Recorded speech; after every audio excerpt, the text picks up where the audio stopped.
Amen. Praise God. Sige po, tayong lahat ay makakaupo na sa presence ni Lord. Tagumpay po ang buhay natin. Amen?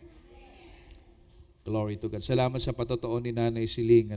Parang bibihira kong marinig magpatotoo yan, pero dakila po talaga ang ginagawa ng Diyos sa kanyang buhay. Could you imagine? 80 plus ka na ba, Nay? 80 plus? O 83, ha? 83, walang maintenance. Yun palang himala na. Amen? Yung iba, 30 plus pa lang. Grabe ng maintenance. Pero siya, 83, walang maintenance. Bibihirang magpa-doktor yan. Tumaas lang ang BP siguro yan dahil yung mga apo niya hindi nagsisimba. Amen? Pero ngayon po, okay na. Amen? Praise God. Hallelujah. Alam niyo, isa po sa napakaganda po na ating pong maipamana sa ating mga mahal sa buhay ay yung pong pananampalatayang meron tayo. Sapagkat ang pera, ang lupa na ipapamana natin sa kanila, pwedeng pag-aaway-awayan nila yan, no? Magkakaroon ng conflict.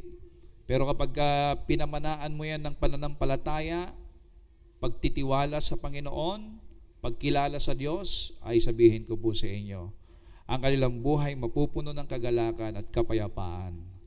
At mararanasan nila ang buhay langit dito sa lupa. Sapagkat ang salita ng Diyos, ang pagtitiwala sa Diyos, ang pinakamagandang maranasan at buhay ng isang tao. Palakpakan natin ang ating Diyos. Are you ready for the word today? Amen. Okay, so let's go to the Word of God, and we entitled the message of the Lord today, Grace Over the First Act of Sin. Dito po sa salita ng Diyos, kapag tayo po'y nagbabasa ng Biblia, lagi nating makikita yung ginawa ng Panginoong Jesucristo. Makikita po si Kristo mismo at makikita rin natin ang biyaya ng Diyos. When we see Jesus Christ, we see the grace of God. At kapag sinabi natin nakita natin ang biyaya ng Diyos, nakikita rin natin ang pag-ibig ng Diyos sa atin. At ang nagtutulak sa isang tao para sumamba sa Diyos, maglingkod sa Diyos, gumawa ng mga bagay para sa Diyos, ay dahil sa kanila pong nakita't natanggap na pag-ibig at biyaya ng Panginoon. So the more you see the love and the grace of God in your life, the more that you can serve Him wholeheartedly mula sa puso. Hindi ka nagpapa-impress sa Diyos, kundi ito po'y bunga ng iyong nakitang kagilagilalas, kamanghamanghang pag-ibig ng Diyos sa iyo. So, every time we read the Bible, ang ating perspektibo, pananaw, ay dapat makita natin yung pag-ibig ng Diyos. At the more that we can see the grace of God, we can also see na lahat ng mga pangyayari sa buhay natin, lahat ng natatamasa nating kabutihan, lahat ng pagpapala, promosyon na dumarating sa atin, maging sa ating pong paggising sa bawat umaga, ay biyaya ng Diyos. Pabor ng Diyos. Kabutihan ng Diyos. Himala ng Diyos. Gawa ng Diyos. At dahil diyan, ang lahat ng papuri ay sa Diyos. Amen? Oh, glory to God. We are studying the book of Genesis chapter 4. Dito po sa message na to. Genesis chapter 4 reveals the devastating spread of sin through human history. Ibig sabihin, nung sinabi ni Lord kina Eva at Adan na kapag kayo'y kumain sa bunga ng punong kahoy na ito, mamamatay kayo. They take it lightly. At pinaniwalaan po nila yung kasinungalingan ng kaaway na ang sabi ng Diablo, hindi kayo mamamatay. Magiging marunong kayo. Tingnan niyo po ang katusuhan ng Diablo. Sabi ni Lord, mamamatay kayo. Ang sabi naman ng kaaway, hindi kayo mamamatay. Ano ang pinaniwalaan ni Eva? Sabi niya, magandang maging matalino magandang maging marunong. Or maging katulad kayo ng Diyos. So, there's a lot of words of deception kapag ka meron pong temptation. Kaya we have to beware of the temptation. Ang dami niyang pangakong mababuti at magaganda. Lagi nating titingnan ano ang sinabi ng Diyos doon sa bagay na yan. Sabi ni Lord, mamamatay kayo. Kaya lang, parang inire-reveal ng kaaway na ipinagkakait ng Diyos ang maging matalino, maging marunong kapag kumain sa bunga ng punong kahoy na yon. At parang sinasabi ng diablo na ayaw ng Diyos ng tao'y maging katulad ng Diyos. Kasi, ang sabi niya, kapag kayain kayo ng buong punong, hindi kayo mamamatay, magiging marunong kayo. So parang sinasabi po ng diablo na sinungaling ang Diyos. Could you imagine? Kaya ito yun, lahat ng salita na laban sa salita ng Diyos ay hindi sa Diyos. It is of the devil. Kaya we have to be aware. Now, nung kumain sina Eva at Adan ng puno ng bungang kahoy pinagbabawal ng Diyos, nag-take effect agad ang bisa, ang kamandag ng kasalanan. Hindi agad nila nakita kasi nung kumain sila, hindi naman sila agad-agad namatay. Tama? Parang wala naman nangyari sa kanila. Pero alam nyo, anong una-una po nilang napansin? Nagkaroon sila ng awareness. Nakita nila yung kanilang kahubaran. Ibig sabihin, ay nakita nila yung kahihiyan ng kanilang sarili. Na yun ang dahilan kung bakit sila ngayon nagtago sa Diyos. Kaya ang kasalanan ipinapakita niya ang iyong kahihiyan. At ang kasalanan ay inilalayo niya ang tao sa Diyos. Kaya ang tao kapag nakita niya yung kanyang kahihiyan, siya po'y lumalayo at nagtatago sa Diyos. At marami pong tao nagtatago at lumalayo sa Diyos. But praise God, dun pa lang po, nung nagkasala sina Eva at Adan, makita natin ang biyaya ng Panginoon, sila ay hinanap ng Diyos. Hindi dahil sa hindi alam ng Diyos kung nasaan sila, kundi ipinakita ng Panginoon na ang kanilang kasalanan ay hindi sapat para hindi sila, para sila'y layuan ng Panginoon, kundi ang Diyos po'y bumaba at nakipag-usap kina Eva at Adan. So we can see the grace of God in there. Amen? Palapangan natin ang biyaya ng Panginoon.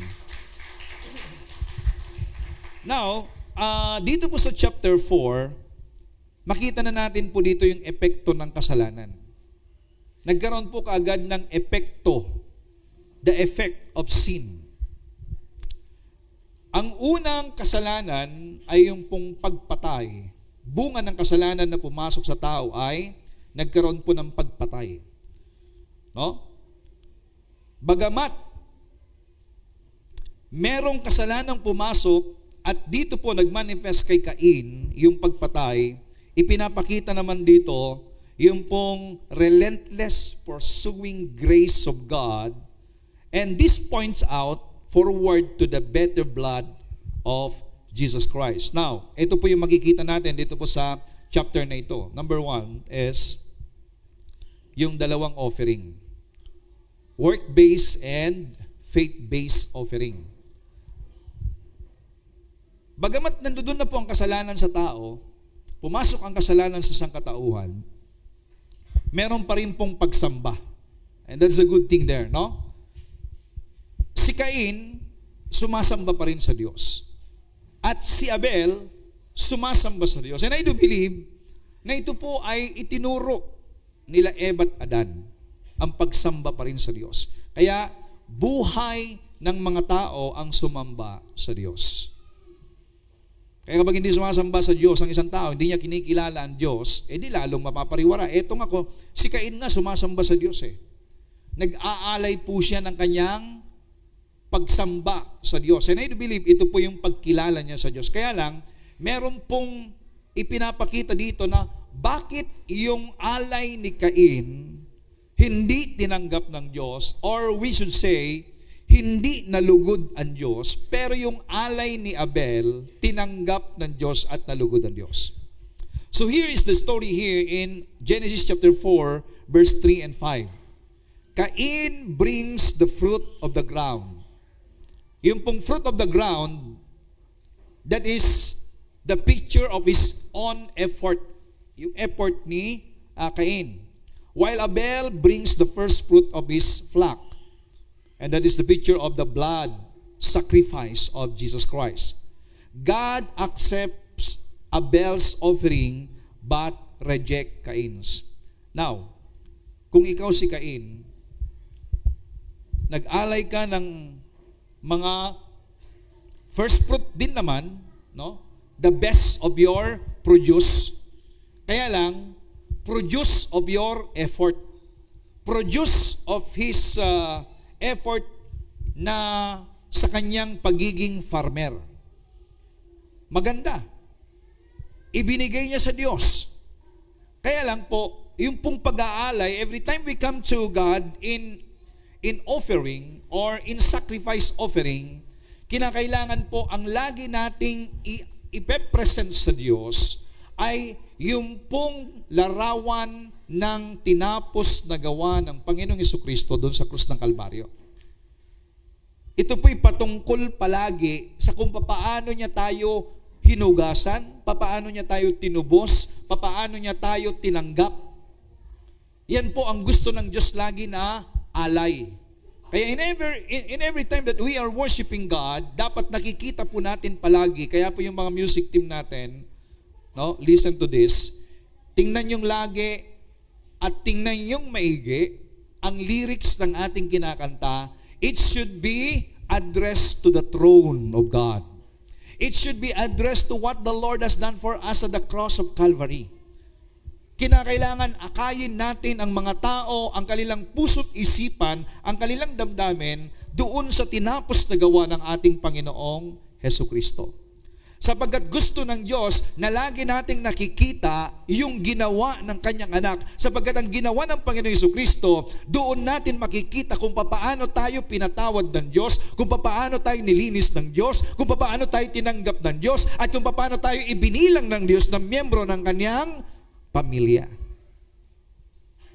Because every time we see the sacrifice of His Son Jesus Christ at the cross, yan din naman po ang tunay na pagsamba na maialay natin. At yun po yung pagsamba na tinatanggap ng Diyos.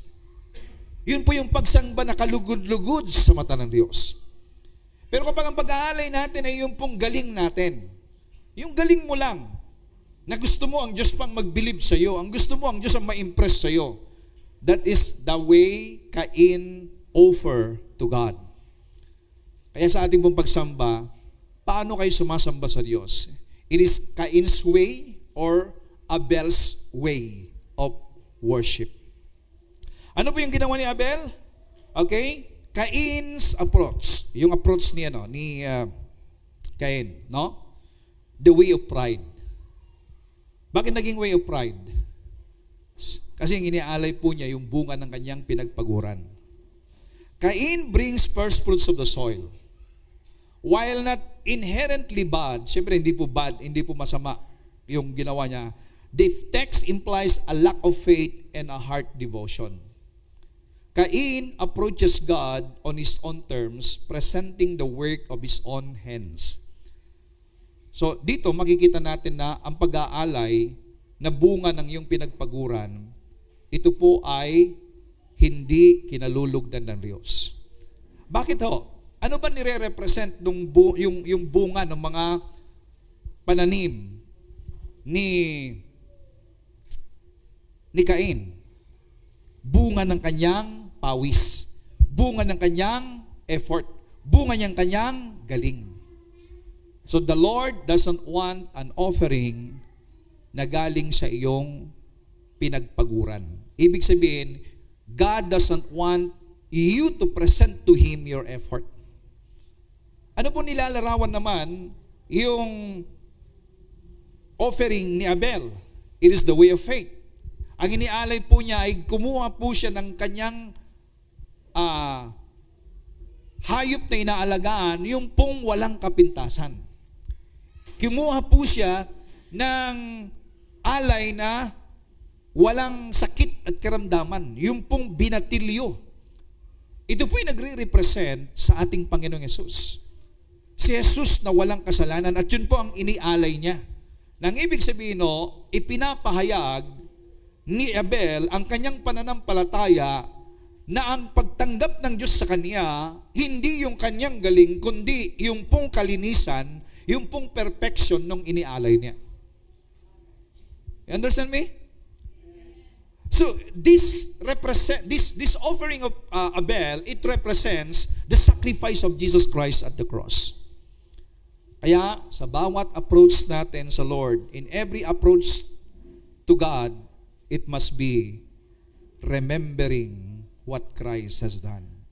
Sa panahon natin ngayon, hindi na po tayo nag-aalay pa ng tupa, ng mga hayop, o anumang mga alay, hindi na po tayo nag-aalay ng ganyan. E ano pong iniaalay natin? Anong ginagawa natin? Every time we come to God in our prayer, in our worship, every time we approach the throne of God, we are uttering words recognizing the works of Christ at the cross of Calvary. Kaya lagi po na sa bawat paglapit natin sa Diyos ngayon, lagi po nating sasabihin, Ama, salamat sa tinapos na gawa ni Kristo dun sa cross. Ama, salamat sa sakripisyong ibinigay ng Panginoon dun sa cross. The praise belongs to the King of Kings and to the Lord of Lords. Yan po ang pagsamba na tinatanggap ng Panginoon. Alam niyo ba that every time we worship God, we praise the Lord, we recognize what the Lord has done for us, heavens comes down. The Spirit of the Lord comes down. Why? That is the praise that pleases God. Kaya kapag tayo po'y sumasamba, again, we are not presenting what we did. Hindi tayo katulad ng mga Pariseyo na nanalangin na, Panginoon, salamat po. Ako ay nagbibigay ng ganito. Ako'y gumagawa ng ganito. Ang dami ko nang nagawang ganito. Ang dami ko nang natulungan, Panginoon. Diba? Kapag ganun po ang ating pong pananalangin at you're presenting God your works, hindi po nalulugod ang Diyos. Now, eto ngayon ang bunga. Cain represents attempting to approach God on our own terms, self-righteousness. Abel's offering point to Jesus, the ultimate firstborn, whose shed blood is the only acceptable sacrifice for sin. Meron po kasing sinisimbolo ng lahat ng ginagawa ng mga tao na binabasa natin sa Bible. Kapag tayo po ay nagbabasa ng Bible, hindi lamang po ito tungkol sa kwento. It's not just about the story. There is a spiritual implication or meron pong gustong ipaunawa sa atin ng Diyos. Kasi makikita nyo nga naman, actually, nung hindi ko pa nga po naintindihan yung pag-aalay ni Cain at pag-aalay ni Abel, sabi ko parang kawawa naman itong si Cain. Ang binigay naman niya yung first fruit of his produce. Yung pinaka-the best naman ang binigay niya. Bakit hindi tinanggap ng Lord? Bakit hindi nalugod ng Diyos? Kapag hindi mo maintindihan, para bang unfair ang Diyos? Para bang may kinikilingan ng Panginoon? Bakit itong si Abel ang kanyang tinanggap? Yun pala, kailangan maintindihan natin na sa pag-aalay ay meron pong dapat mong maintindihan na every time you approach God, you approach Him presenting not your works, not your effort, not your galing, kundi you are presenting the finished work of Jesus Christ, the sacrifice of the Lamb, the sacrifice at the cross. At yan po ang nilalarawan ng alay ni Abel.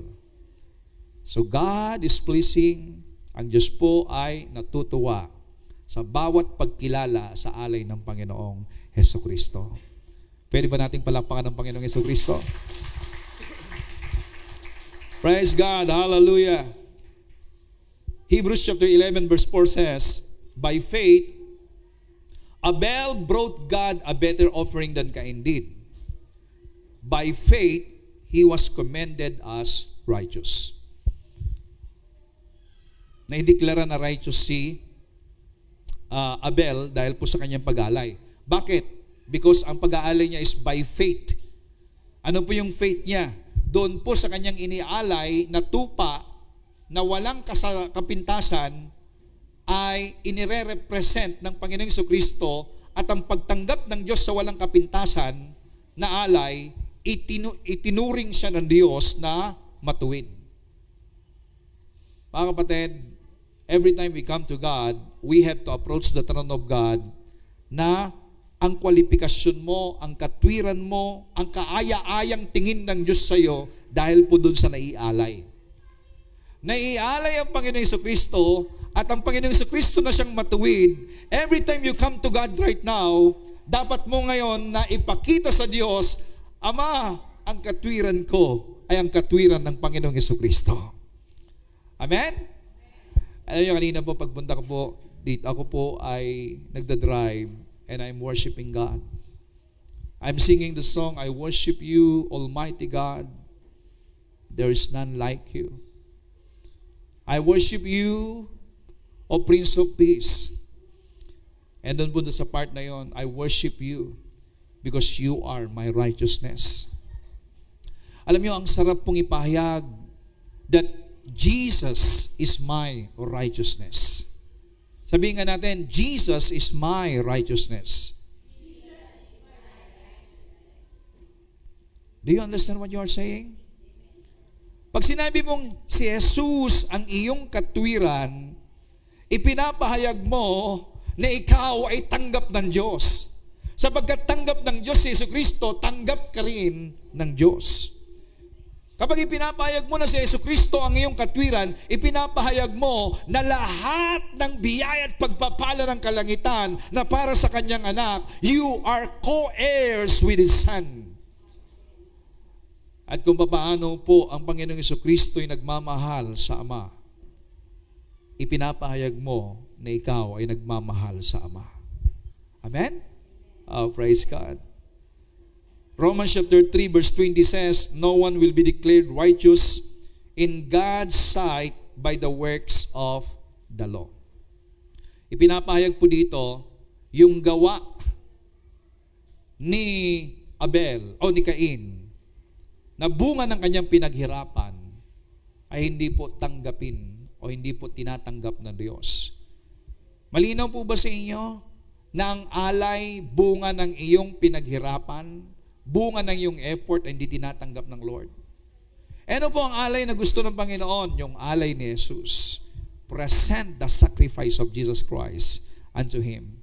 Kaya in your worship, again and again, know Jesus Christ. Understand what God has done for you.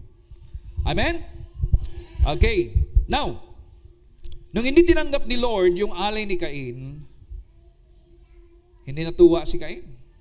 Alam niyo ba na minsan yung pong mga ginagawa nating kabutihan, kapag hindi tinanggap, para bang we did it all, and yet parang hindi natuwa yung ginawa, yung tao, o sino man, lalo na ang Diyos na pinaggawa natin, we feel bad.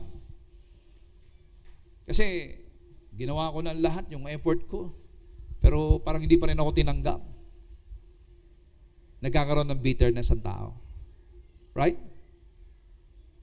Yan pong nangyari kay Cain. Pero ito po, meron pong grace si Lord, God's conditional warning. Yung warning ng Diyos kay Cain, it is grace warning. Anong warning niya? God does not look with favor on Cain's self-styled offering. Hindi po nalugod ang Diyos. At ito po naging dahilan na si Cain ay naging furious and downcast. Naging bitter. Kapag hindi tinatanggap yung gawa mo, parang you feel bitter. You feel like,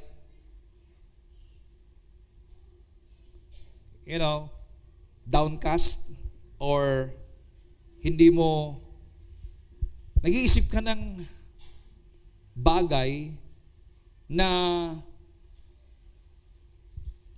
yung taong tinanggap, instead na ikaw ay iyong iwa-wipe out. Yan po ang nangyari kay Cain. God does not immediately strike Cain down nung pinatay po niya ang kanyang kapatid. Alam niyo, when you are bitter, the devil comes in para lagyan niya ng domino effect of negative emotion in your heart. Pag meron ng bitterness, meron ng anger, meron ng hatred, meron ng jealousy, lahat ng mga negatibong ito ay hindi galing serious. It comes from the devil. At kapag dumating po ito sa buhay ng isang tao, gagawa na po siya ng hakbang ng kasamaan.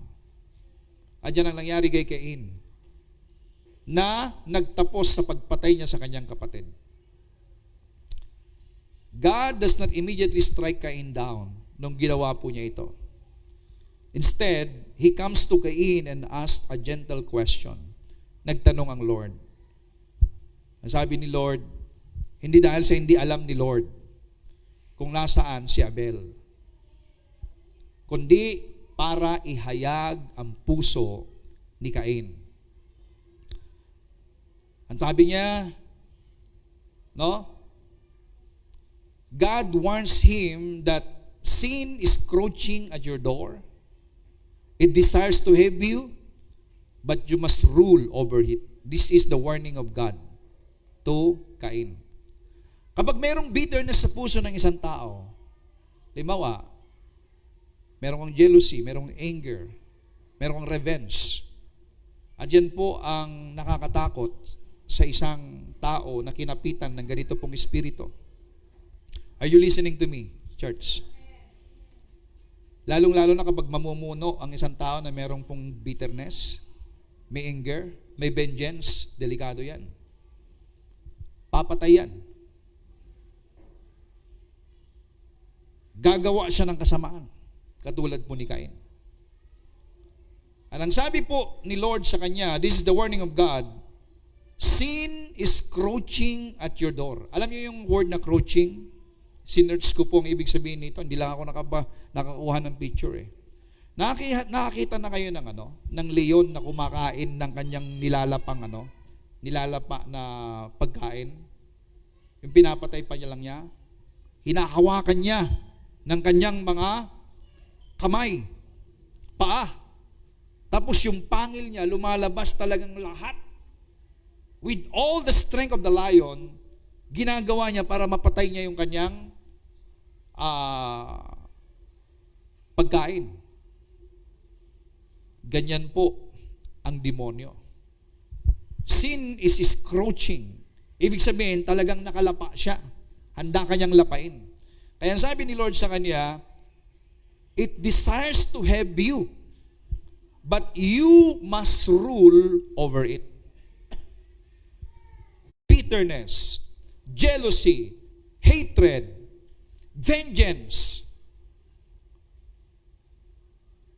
Lahat ng ito nagawa ng espiritu ng kaaway. Sin desires to have you. Ang kasalanan ay gusto kanyang lapain. Gusto kanyang i-rule over. Para nang sa ganon ikaw ay maghasik ng kasamaan, ng kadiliman. Ito ang nangyari kay Cain. Ang sabi ni Lord sa kanya, yung pong naka-highlight, you must rule over it. Dapat mong pagtagumpayan. Kinakailangan mas matatag ka, mas malakas ka kesa kasalanan. Iyan ang warning ni Lord. Kaya tinin niyo ang taong galit, ang taong puno ng hatred, nagpaplano siya ng masama. But you must rule over it. Ang problema dito ay ito. Hindi mo kayang i-rule over ang kasalanan sa iyong sariling lakas. You cannot. There is no strong man that he can rule over or he can overcome sin in their own. Mga kapatid, you need someone to help you. And that is the strength of God. Hindi mo kaya. Left to ourselves, we cannot master the sin crouching at our door. Cain failed to master it because human effort cannot tame depravity. Ang ibig sabihin po ng depravity is yung pong walang kakayahan ang tao para i-overcome ang kasalanan. Walang kakayahan ng tao para puksain ang kasalanan sa kanyang sarili. Kaya nga ang dami pong tao gusto nilang baguhin ang kanilang buhay. Gusto nilang magbago. Ang dami nilang mga New Year's resolution. Alam niyo ba yun? Naranasan niyo ba yung alam mo na ang dami mong ginagawang hindi tama, ginagawang mali, kaya pagdating ng bagong taon ay magbagong buhay. Di ba? So gusto mong magbagong buhay tuwing bagong taon. At sabi nila, meron silang New Year's resolution. Nakakaroon siya ng resolution sa kanyang buhay. Kaya lang, ilang bagong taon na ang lumipas, ganun pa rin. Bihag pa rin ng bisyo, bihag pa rin ng kasalanan, bihag pa rin ng mga alam niyang hindi tama. Why? Because people, they are trying to change themselves, they are trying to transform themselves in their own way. Ganyan si Cain. Winarningan siya ng Diyos. Sin is crouching at your door. Sin is crouching over you. Ibig sabihin, nilalapa ka ng kasalanan. You must rule over it. Kaya lang, you can only rule over sin if you surrender your life to God. Ma-overcome mo lamang kung ipapasakop mo ang iyong sarili na siya doon sa cross na nag-overcome ng iyong kasalanan. Sapagat meron lamang pong iisa na nakapuksa sa kasalanan at siya ay walang iba kundi ang ating Panginoong Jesucristo. Christ overcame sin at the cross. So this is the warning of God to Cain. Cain failed to master it because human effort cannot tame depravity. We need a perfect brother who didn't let sin rule over him, but instead conquered sin on our behalf. And who is that perfect brother? Jesus Christ. He is our perfect brother. He is our friend. He is our master. He is our Lord. Kailangan natin ang tulong niya. At yan na nga pong ginawa niya sa atin. Pinagtagumpayan na niya ang kasalanan. So katulad po ng mensahe ni Lord kay Cain, Cain, you must rule over. You must be the master of sin. Ikaw ang dapat kumontrol sa kasalanan. Huwag mong hayaang kontrolin ka ng kasalanan. Ay lang kanina po, habang ako po ay nagme-meditate, tinindang ko po, nagtanong po ako, napagtagumpayan po ba ni Cain ang kasalanan? Alam mo ninyo, hindi. And you know what's the reason? Kahit nagsalita na ang Diyos sa kanya, lumayo pa rin siya. Hindi siya nanatili sa presence ni Lord. At dyan po ang mangyayari sa mga tao na nakarinig na ng salita ng Diyos, pero hindi pa rin nila pinakinggan. Nagbigay na ng Diyos ng warning. At yung warning na yon ay biyaya ng Panginoon. Mga kapatid, sabi ng Romans chapter 6 verse 14, sin shall no longer be your master. So sa atin po, sin shall no longer be your master because you are not under law but under grace.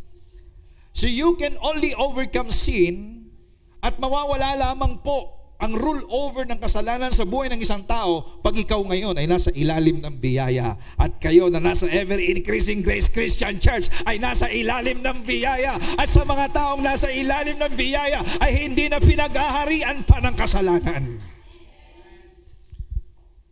Sabihin nga natin, I am not under law, I am under grace.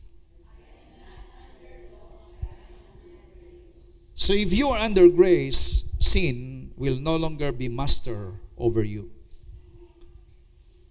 Praise God. Hallelujah. Number 2 na makita natin dito is the mark of grace. Yung marka ng biyaya. Ano mo yon? The justice tempered by mercy.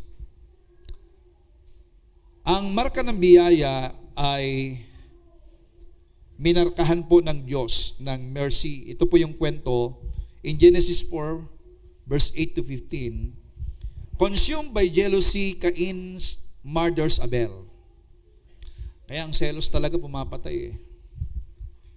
Sabi mo sa katabi mo, ang selos pumapatay. Don't allow jealousy to come into your heart. Because that is evil. When God confronts him, kinonfronta ng Diyos si Cain. Cain lies, nagsinungaling siya. So instead of immediate execution, ito po pinakita ni Lord yung kanyang biyaya. Kaya grabe, alam mo ninyo, God is gracious. God pronounces a curse but graciously places a mark on Cain to protect him from avengers. Doon po sa mga mamamatay, tao, prinotektahan ni Lord. Kasi baka mamaya makita lang, ito yung Cain na mamamatay ng kanyang kapatid, patayin natin. Minarkahan ng Diyos. Walang mag-a-avenge sa'yo.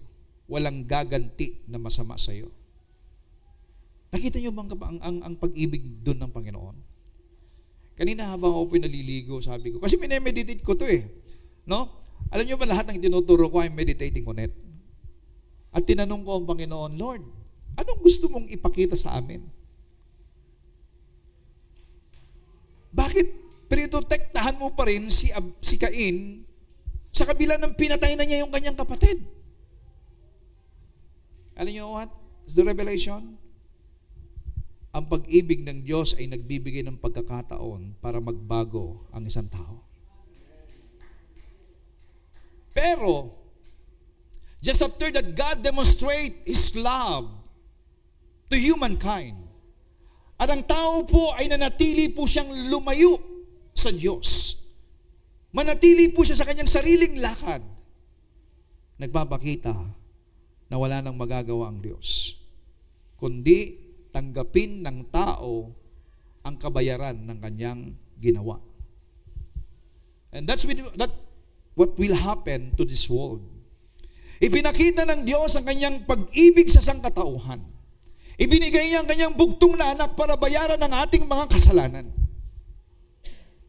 Pero just after na marinig ng mga tao ang announcement ng mabuting balita na binayaran na ni Kristo sa krus ang kasalanan ng mga tao, at sila pa rin ay magpapatuloy na i-rejectar. They have rejecting what Christ has done, then they will pay their own sin to everlasting fire, to the lake of fire, to hell, a place of torment, a place of punishment. And that's not good news. Hindi po mabuting balita yon. Kaya nga mga kapatid, kayo na nakarinig ngayon, huwag niyong gayahin si Cain na just after that God gave him the warning, ay nagpatuloy pa rin siya na mabuhay sa sama ng loob. Mabuhay na hindi tinanggap ang warning ng Lord. This is a warning to every one of us. Hallelujah. Even in our darkest moment, my friend, of rebellion and failure, kahit tayo po'y nagkakamali, God does not abandon us. And I really give thanks to God for this. Kasi alam nyo, isipin ninyo, kayo sa sarili ninyo, nung panahon na kayo po ay gumawa ng mga kasalanan, kabulastugan, o anumang kasalanan laban sa Diyos, kung namatay ka nung time na yon, hindi mo pa kilala ang Lord. Sa tingin nyo, saan kayo ngayon? Impyerno. Alam mo ba minsan na-meditate ko kasi minsan dumating na ba yung time sa inyo na maraming ulit na o ilang ulit na rin kayo na nakaranas ng muntik na kayong namatay? Dumating na ba sa inyo yon? Yung ano na lang, isang langaw na lang na ang hindi nakakapirma. Diba? Or may mga aksidente na dumating sa inyo na, naku, buti na lang. Diba? Ako, I encountered 2 times. Ang una po, when I was graduate in high school, bumagyo. Nandoon po ako sa doon sa bukid. Bumagyo. Nasa tent kami. Kung hindi kami umalis doon, tatabunan kami ng napakataas na tambak ng troso.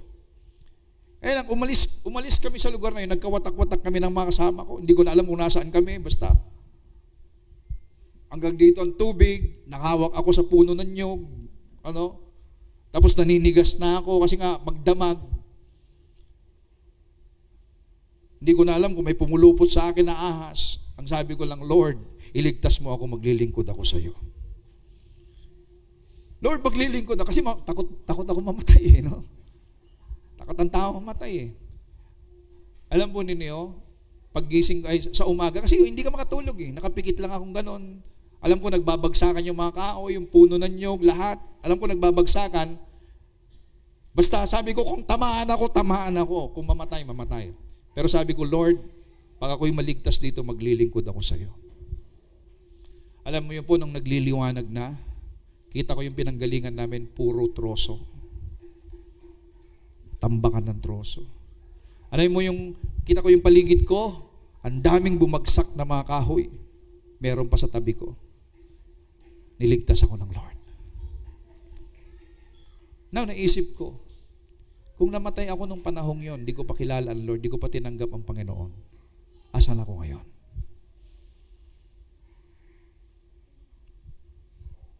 Naisip nyo ba yon sa sarili ninyo? So kapag naisip ko yun sa buhay ko ngayon, I'm thanking God. Buhay ako hanggang ngayon. Pinagpala. And that is the reason why I worship God.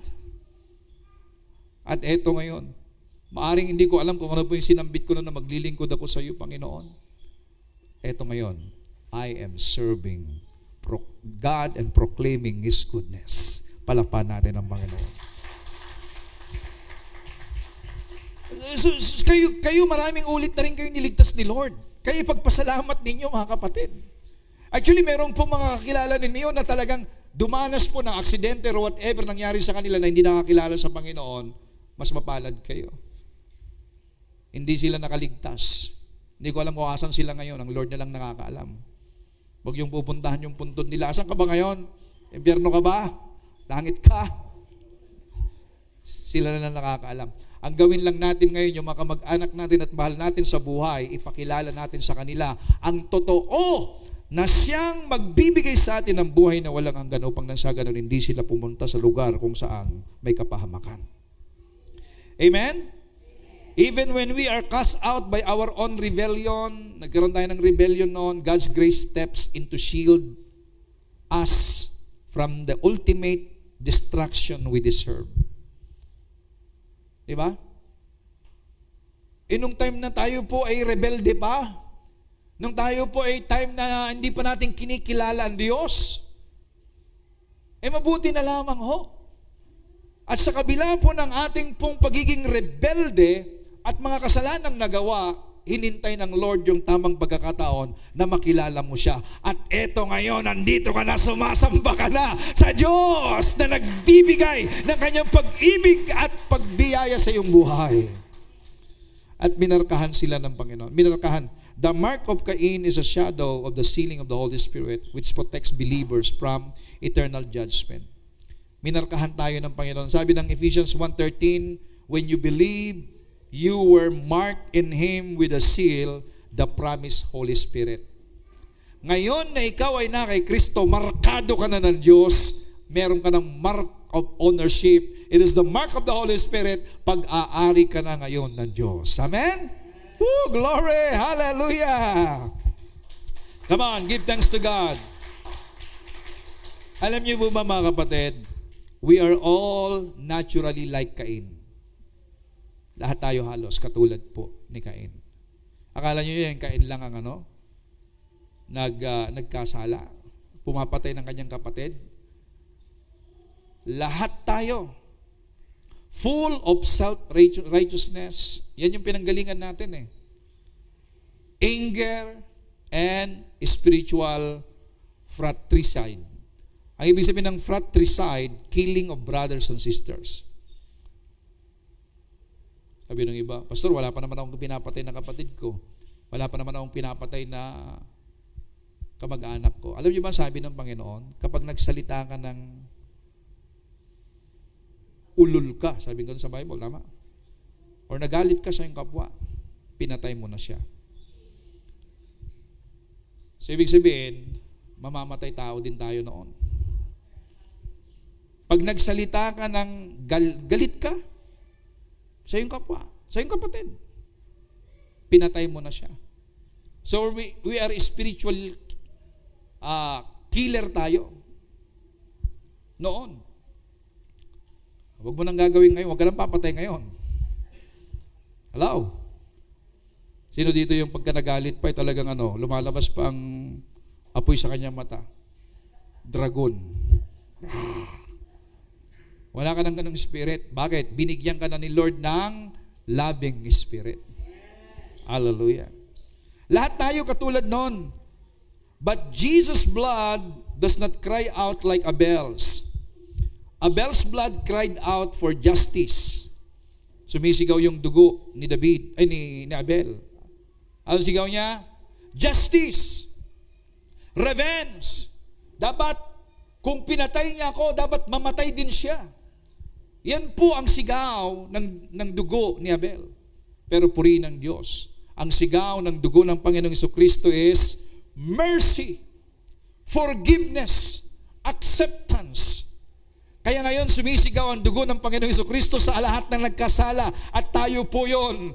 Panginoon, kahabagan mo sila. Panginoon, patawarin mo sila. Panginoon, tanggapin mo sila. At yan po ang isigaw ng Panginoong Jesucristo doon sa krus ng Kalbaryo. Ama, huwag mong ipataw sa kanila ang parusa ng kasalanan. Patawarin mo sila sapagkat hindi nila alam ang kanilang ginagawa.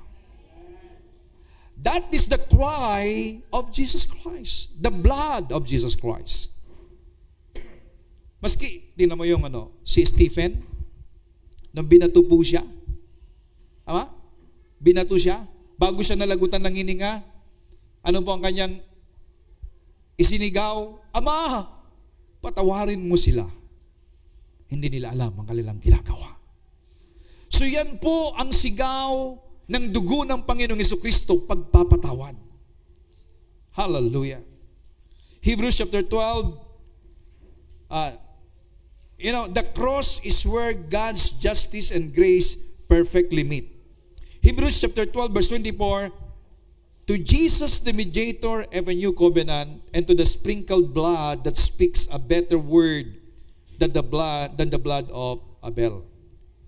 Kaya mga kapatid, hanggang ngayon, isinisigaw ng dugo ng Panginoong Jesucristo forgiveness. And we thank God because we already received the forgiveness of God. Amen? You have received the forgiveness of God? And that is the reason why you worship Him. You give your life to Him. And your hope is on Him right now. Pero, ang dami pa nating mga mahal sa buhay, hindi pa nila natatanggap. Hindi pa nila naririnig yung sigaw ng dugo ng Panginoong Yesus. Let them hear the cry of the blood of Jesus Christ. Speak to them. Tell to them, the blood of Christ that was shed on the cross, it was cleansed all your sin. At sila na tumanggap ay matatanggap nila ang kapatawaran ng kanilang mga kasalanan. Are you happy in your situation or in your status right now that you are washed by the blood of Jesus? Are you happy that you are now in a right standing with God? Are you happy that the Lord is now accepting you? Oh God, thank you so much.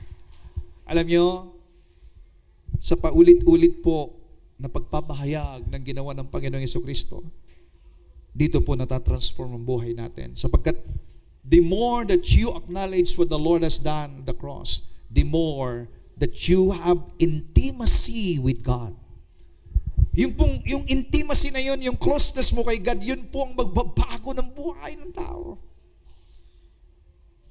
Hindi ko na kinakailang ipinpoint pa ang mga nagagawa ng inyong kasalanan. kailangan yung makita ang ibinayad ng Diyos sa ating mga kasalanan. At pag nakita mo yung kabayaran ng iyong kasalanan, ipagpapasalamat mo sa Diyos ngayon. At ang taong nagpapasalamat, nagkakaroon ng intimacy kay God. Sumasamba siya sa Panginoon. Hallelujah. So now let's go to reflection and application of life. Audit your heart. Pag sinabing audit, tingnan mo yung puso mo. Are you angry at God when life goes on poorly because you feel He owes you for your good behavior? Nakakaranas ba tayo ng galit kapag gumagawa tayo ng mabuti pero pangit pa rin yung nangyayari sa buhay natin? Yung kabutihan na ginagawa mo, ang dami ko nang ginawa, Lord, na mabuti. Ang dami ko nang ginawa. Bakit? Mas marami ko ang nagawa kaysa katabi ko na kabutihan. Bakit siya? Gumaganda buhay niya. Bakit ako pangit pa rin? Dumarating ba tayo sa ganon? Mga kapatid, audit your heart or search. Look onto your heart. Ano po ibig sabihin yan? Bakit? Tingnan mo yung sarili mo, yung puso mo. Baka yung ginagawa mo, you are impressing God. Or, yung ginagawa mo ay bunga ng pag-ibig ng Diyos sa'yo. Kasi kapag bunga ng pag-ibig ng Diyos, yung ginagawa mo, kapatid, hindi ka maiinggit sa kapwa mo. Hindi mo ikukumpara ang sarili mo sa iba. Hindi ka maiinggit kapag nakikita mo na mas pinagpapala siya kaysa sa iyo. Basta ikaw, alam mo, yung ginagawa mo ay bunga ng pag-ibig ng Diyos sa iyo. And you're doing it wholeheartedly. Meron kang kagalakan, meron kang kapayapaan na gumagawa ng isang bagay kahit hindi mo nakikita ang pagpapala. Ang alam mo, ginagawa mo sapagkat natanggap mo ang pag-ibig ng Diyos sa iyo. Alam niyo ba na ang effort ng tao ay laging may dalang inggit? Ang effort. Halimbawa, gumagawa ka ng isang bagay, nakita mo mas magaling siya, may inggit ka. Bakit? Kita mo mas magaling siya eh. Meaning, you're presenting your good works. Yung galing mo. Pero kung sumasamba ka sa Panginoon, you're not comparing yourself to others. Kung pinagpapala siya, kung mas maganda siya, ang gawa niya, ikaw ay masaya sapagkat alam mo yung best mo galing kay God at iginagawa mo ito para sa Kanya. Hindi dahil sa galing mo, kundi dahil nang galing sa Kanya. So ibig sabihin, walang inggit. Walang comparison. All glory belongs to God. Repent of self-reliance and rest entirely on the finished work of Jesus Christ. Stop trying to earn God's favor with your own fruits of the soil. Sin, mga kapatid, is not accidental slip. Hindi po, ang kasalanan po, hindi po aksidente na nagagawa ng tao. Alam niyo, sa tingin niyo, aksidente yung pagkapatay ni Cain kay Abel? No, pinagplanuhan niya yan. Alam niyo ba ang kasalanan na yan, napapagplanuhan yan. Bago nagawa ng isang tao ang isang mali, napagnilay-nilayan niya muna yan dyan. Kaya wag yung sabihin na, pastor, aksidente lang po eh. Ano aksidente? Wala aksidente. Na-meditate muna yan bago nagawa. So sin is not an accidental slip. It is an active, aggressive predator waiting to consume every area of your life. Kaya kapag pumasok ngayon ang kasalanan, mga kapatid, kapag dito pa lang sa isipan mo, i-abolish mo na yan. And listen, young people, and all of you here, especially to the young people, sin can enter into your heart, into your mind, even you're at home. Sa panahon natin ngayon, yung mga gadgets ninyo, through social media, the devil can enter in through social media nowadays. Hindi mo na kinakailan lumabas pa pumunta sa beer house. Hindi katulad nung panahon namin para makakita ka ng mga acts of lasciviousness, pupunta ka dun sa mga beer house, pupunta ka sa mga, ano ba tawag doon, Kuya Rod? Si Kuya Rod na nakakaalam nun eh. Amen? Bahay aliwan or whatever yan, ano? Noong araw. Pero ngayon, kahit nasa silid ka, pwede kang atakihin ng away. Kaya kapag ka po, hindi mo namamalayan yung sarili mo na nandoon ka na pala, abulis ka agad. Don't try to fight anger, envy, or lust with sheer willpower. Kapag nakikita mo na yung sarili mo, kapatid, kinakain ka na ng lust. Kinakain ka na ng galit. Kinakain ka na ng jealousy. Kinakain ka na ng hatred. Kinakain ka na ng negative emotion. Kapag nakikita mo yung sarili, kinakain ka na ng katabaran. Kinakain ka na ng parang kawalan ng desire na sumamba sa Panginoon. Kapatid, it's time to wake up. Arise! At ang gagawin mo ngayon, huwag mong labanan sa sarili mong kakayahan. Huwag mong labanan sa sarili mong lakas. Lumapit ka sa Diyos at isuko mo yan sa Panginoon. Start to worship God. Start to acknowledge what the Lord has done at the cross of Calvary. Offer a sacrifice that presenting the finished work of our Lord Jesus Christ. Ano pong ibig sabihin? Kapag nagagalit ka na, kapag nagkakaroon ka na ng hatred, nagkakaroon ka na ng revenge, nagkakaroon ka na ng sama ng loob, kapatid, huwag mong hayaan na kainin ka ng espiritong yan. Kinakain ka na ng lust, huwag mong hayaan na labanan mo lang sa pamamagitan ng sarili mo. Lumapit ka ngayon sa Diyos. It's time for you to come to God and acknowledge the finished work of Jesus Christ in your life. Amen? So when you feel downcast or bitter like Cain, go immediately to the throne of grace to find mercy and power to help you in your times of needs. Sabi po ng Hebrews chapter 4 verse 16, come into the throne of grace. Alam po ninyo, ang sarap maglunoy sa trono ng biyaya ng Diyos. Merong pong ibibigay ng Diyos na tulong when you are in His throne of grace. Now, our last slide. Ang mga music natin pwede na pumunta rito. In our last slide, embrace the role of a keeper. Ibig sabihin no, mga kapatid, bilang mga mananampalataya, live out family grace. Tayo po ay magpadama ng pagmamahal sa ating pamilya. Our family in the Lord, our family na binigay sa atin ng Diyos, ang ating kapwa, ang ating brothers, ang ating sisters, be a keeper of your brethren, of your brothers. Ang question ni Cain kay Lord, am I my brother's keeper? Bakit? Tagapag-ingat ba ako ng aking kapatid? Ang sugon ni Lord is, yes, ikaw ay tagapag-ingat ng iyong kapatid. Sabihin nga ninyo sa sarili ninyo, I am my brother's keeper. Ako'y tagapag-ingat ng aking kapatid. Nang ibig sabihin, kung nakikita mo yung kapatid mo na napapariwara, nakikita mo yung kapatid mo na para bang nalalamig, nalalata na, kapatid, ikaw ang tagapag-ingat. Ikaw ang tagapagpaalab ng kanyang damdamin. Actively look for brothers and sisters who are wandering, hurting, or trapped in sin, and restore them gently in a spirit of grace. Mga kapatid, i-restore nyo sila. Hello?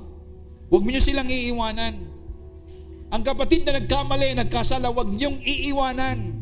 At lalong huwag mong ichichismis. Huwag mong tatadyakan. Huwag mong ikukondena. That's the work of the Holy Spirit. The Holy Spirit is our work, is our helper, our comforter, our uplifter, our teacher. He is the one to strengthen you in times that you are in a weak status of your life. At ikaw ang gagamitin ng Panginoon. Ay sabi po ng Galatians chapter 6 verse 1, brothers and sisters, if someone is caught in sin, you who live by the Spirit should restore that person gently. But watch yourselves, or you also may be tempted. You are my brothers. You are a brother's keeper. Friend, dahil sa biyaya ng Diyos na natanggap natin, atin din naman pong ipadama ito sa iba. And this is our mission as a church of ever-increasing grace, to demonstrate the love of God that we receive to our brothers and sisters. Are you willing? Are you willing to demonstrate the love and the grace of our Lord Jesus Christ? Willing ba kayong tanggapin yung pong mga kapatid ninyo na nagkamali? Yung pong mga kapatid natin na nanlamig, nanlata, o nalulungkot, o anuman ang kalagayan nila? Are you willing to love them? Are you willing to embrace them? Yes, you are your brother's keeper. Ikaw ang tagapag-ingat ng iyong kapatid. Gagamitin ng ating Panginoon. Come on, let us all stand up. Ang mensahe ng Lord sa atin sa umagang ito ay pinakita niya. Ang unang kasalanan ay ipinakita at pinadama ng Diyos ang pag-ibig. Hallelujah. Shall we worship the Lord? Shall we give thanks to Him for His goodness?